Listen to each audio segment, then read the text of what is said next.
रास्ता चलता कोई न लूटा, ना बहनों से छीने हार।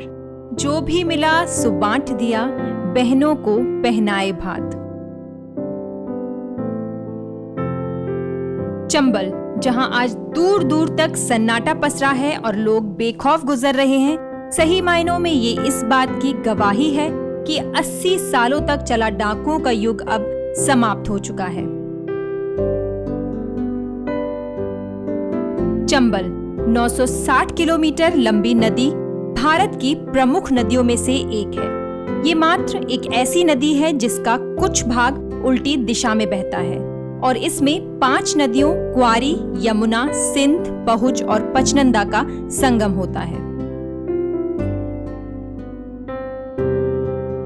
चंबल का पानी, जिसे कहा जाता है कि यह बगावत का पानी है, जिसने भी पिया वो बागी हुआ और लौटकर अपने घर नहीं गया। इस नदी के कटाव से जो बीहड़ बनता है वो डाकुओं के छुपने के लिए परिपूर्ण स्थान हुआ करता था। चंबल के बीहड़ की खासियत यह है कि पुलिस हेलीकॉप्टर तक से डाकुओं का स्थान नहीं खोज पाती थी।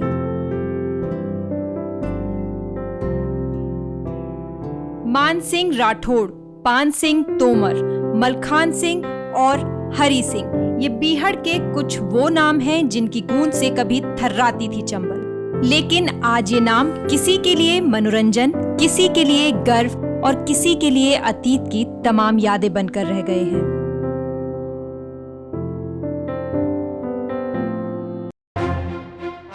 चंबल के शेर कहे जाने वाले मान सिंह राठौड़, जिनके 1939 से 1955 तक चंबल कब्जे में रहा, इनके ऊपर 1112 डकैती और 185 कत्ल के इल्जाम थे।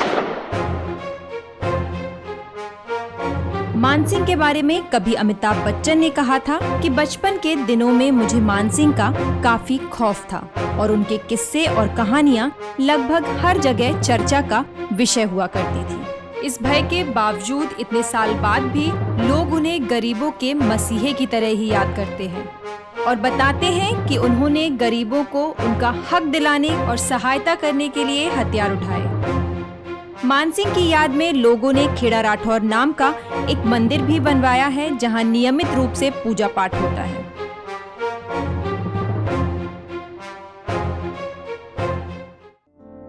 जंडेल सिंह राठौड़, जो कि मान सिंह राठौड़ के पोते हैं, क्या कहें, प्रशासन का जुल्म या वक्त की मार।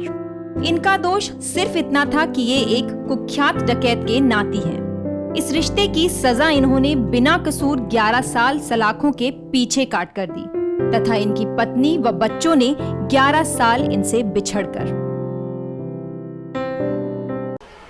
हमको सन 53 में 28/10/53 को गिरफ्तार कर लिया, हल्के ही थे तब। तो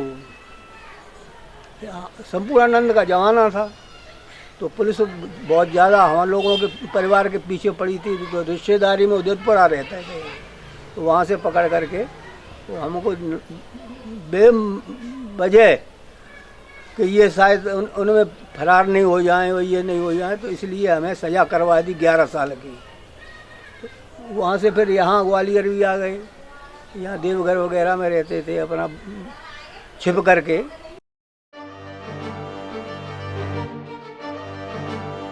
आजीवन कष्ट सहकर अपने चरागों को हमने जीवन दिया, खुशियों का प्याला उन्हें देकर गमों का घूंट खुद है पिया। मलखान सिंह यूं तो दस्यु सम्राट के नाम से जाने जाते हैं, लेकिन वे खुद को बागी कहते हैं। मानसिंह राव की क्या हकीकत थी, जमींदार आदमी को उसको कहाँ बता रहा है चोर। वो डकैती डाली, माँ से बागी बने, जबकि एक नौकर के पीछे वो बागी बने, मान सम्मान के पीछे। तो ये सब तमाशा है। चंबल को लोगों ने ऐसा बना दिया तमाशा। हम जो डाकू नहीं बागी हैं, हम जो डाकू नहीं बागी हैं। 100 से भी ज्यादा कत्ल और 1000 डकैती के चार्ज इन पर थे जब 1982 में इन्होंने भिंड में सरेंडर किया। इनकी बातों में पुलिस व प्रशासन से काफी नाराजगी झलकती है। बीघा जमीन का फैसला मुरैना कलेक्टर नहीं कर पाए और पान सिंह एशिया के धावक मिलिट्री और उसको बागी बनना पड़ा। तो क्या है शासन, क्या व्यवस्था करेंगे हम लोगों की। एयर कंडीशन में तो नेता रह रहा है, बागी थोड़ा रह रहा है। बागी ने तो घर ध्वस्त कर दिए, बर्बाद कर दिए सब। हिंदुस्तान के अंदर कोई अगर कोई नेता ये कभी नहीं कहा कि गाय हत्या नहीं होनी चाहिए। गौवध कितना हो रहा भारत के अंदर, ये पानी, ये दुनिया का जो भूकंप, ये दुनिया की ये भूखमरी, जो क्या है ये, जब तक गाय का रक्त जमीन में गिरता रहेगा तब तक ये देश का भला कभी नहीं हो सकता। जब गाय को नहीं बचा पाए तो आप किसको, हमारी बहन बेटी को आप कैसे बचा सकते हैं? और हमने बचाया कि बताया 15 साल में कि मेरे सामने एक भी किसी बहन बेटी के साथ में अन्याय नहीं कर पाया कोई, ये मेरा दावा है। और पूरी यहाँ से उदय मोड़ से लगाए कालीपी तक पूरे इंक्वायरी कर ले, अगर पूरी जनता से पूछ ले कि मलखान सिंह रहे, ये अन्याय नहीं हो पाया। मैंने कहा सारे टांग देंगे अगर किसी बहन बेटी से हाथ लगा दिया। और शासन प्रशासन के सामने ये सारे काम हो रहे हैं, तो क्या बयान दें, क्या शासन के सामने अपना मुंह खोलें, क्या फायदा? पान सिंह तोमर, इन्हें कौन नहीं जानता। मिलिट्री में रहकर यह विश्व प्रसिद्ध खिलाड़ी बने और तमाम मेडल अपने नाम किए, लेकिन पारिवारिक रंजिश और पुलिस का साथ न मिलने की वजह से इन्हें बीहड़ में कूद हथियार उठाने पड़े। पान सिंह तोमर का कहना था, हम चंबल के जरूर हैं पर अपनी हद में रहते हैं, बदले की आग लिए मद में रहते हैं। बीहड़ को यूं न करो बदनाम ए दोस्तों, डाकू तो इस देश की संसद में रहते हैं। तब उन्हें क्या मालूम होगा कि इतने साल बाद भी उनके कहे शब्द सच ही साबित होंगे। तभी तो लोगों को हीरो बनाने वाले पिक्चर के डायरेक्टर और प्रोड्यूसर दिन दहाड़े उनके परिवार वालों के सपने और यादों की डकैती करके ले गए। कहने को पान सिंह तोमर पिक्चर काफी सफल हुई, लेकिन पान सिंह का परिवार जिसका हकदार था, न तो वायदे के अनुसार राशि मिली, न ही सम्मान। सफेद साड़ी में लिपटी ये कमजोर औरत सुन पाने में असमर्थ है। इस वृद्धा को देख ये अनुमान लगा पाना काफी मुश्किल है कि इस महिला का पति एक विश्व प्रसिद्ध खिलाड़ी रहा और फिर एक निडर बागी। इन्हीं के रिश्तेदारों द्वारा इन पर बार बार हमले किए गए। पति ने जब डकैती का रास्ता छोड़ आत्मसमर्पण करना चाहा तो पुलिस ने मुठभेड़ में धोखे से उन्हें मौत के घाट उतार दिया। जवान बेटे की सड़क दुर्घटना में मौत, और आज जब बुढ़ापे में रिश्ते नातेदारों का साथ होना चाहिए तो खौफ के कारण यह अपने गांव से मीलों दूर एक अजनबी शहर की तंग गलियों में आशियाना बनाए हुए हैं। पान सिंह जी के बेटे से जब हमने बात की तो उन्होंने कुछ ऐसी बातें हमें बताई जिन्हें सुनकर हम भी चौंक गए। मेन चीज ये थी, जमीन पर कब्जा, फिर दूसरा घर पर टैक्स। बड़े भाई को क्या कहते हैं, घेर लिया था। हमारे 1979 में जब केस हुआ था हमारा, 17 मार्च को जब झगड़ा हुआ तो उसके पीरियड में हमने गांव छोड़ दिया।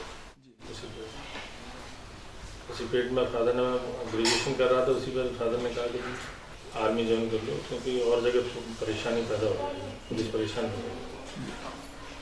उन्होंने मुझे एक लेटर लिख के दिया तो हम रुक ही चले गए। तो ट्रेनिंग सेंटर था, पिताजी रहे थे, वो जानते भी साथ के बहुत थे, वहाँ जाके हमने आर्मी ज्वाइन कर लिया। उन्होंने हमें पान सिंह जी के कुछ अनमोल मेडल्स और सर्टिफिकेट्स दिखाए और बताया कि उन्हें यह मेडल्स और सर्टिफिकेट्स अपने पुश्तैनी घर से लाने में अच्छी खासी मशक्कत करनी पड़ी।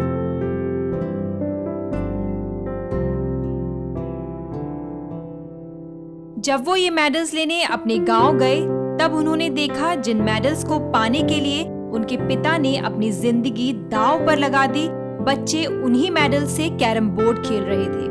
बड़ी कोशिश और जतन के बाद उन्हें कुछ ही मेडल्स मिल पाए।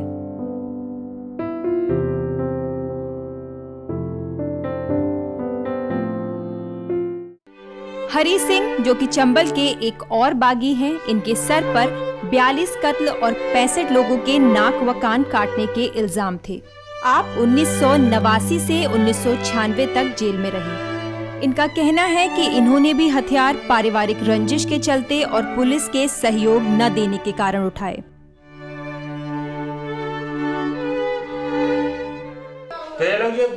कत्ल करे तातू पहले मैंने शासन ने पुकारा अधिकारी रही है तो पुलिस रात तक खड़े कर गई मगर तुम जियो अपनी सावध जिंदगी जियो, अब हम तुम्हारा संग नहीं है। ये बताते हैं इन्होंने सिर्फ उन्हीं लोगों के नाक और कान काटे जो स्त्रियों पर बुरी नजर रखते थे। काम तो मैंने यही कहा, जाके बारे में काटे, कोई गरीब सता रहे हो, माने गरीब ने हमारे पास फरियाद लाया, जाते हम परेशान है, बात कई मत परेशान करो, नहीं माने तो नहीं नाक कान काट दो, जीवन में पछतावा था। आज ये अपना पूरा समय समाज की निस्वार्थ सेवा करने में ही बिता रहे हैं।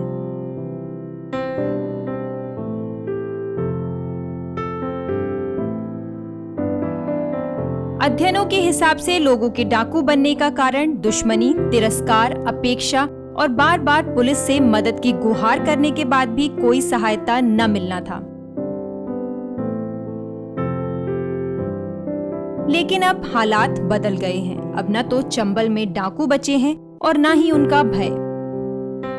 पूर्वदस्यु या उनके परिवार एक साधारण जीवन जी रहे हैं, इसी आस में कि आत्मसमर्पण के समय प्रशासन ने जो उनसे वायदे किए थे वे कभी तो पूरे होंगे।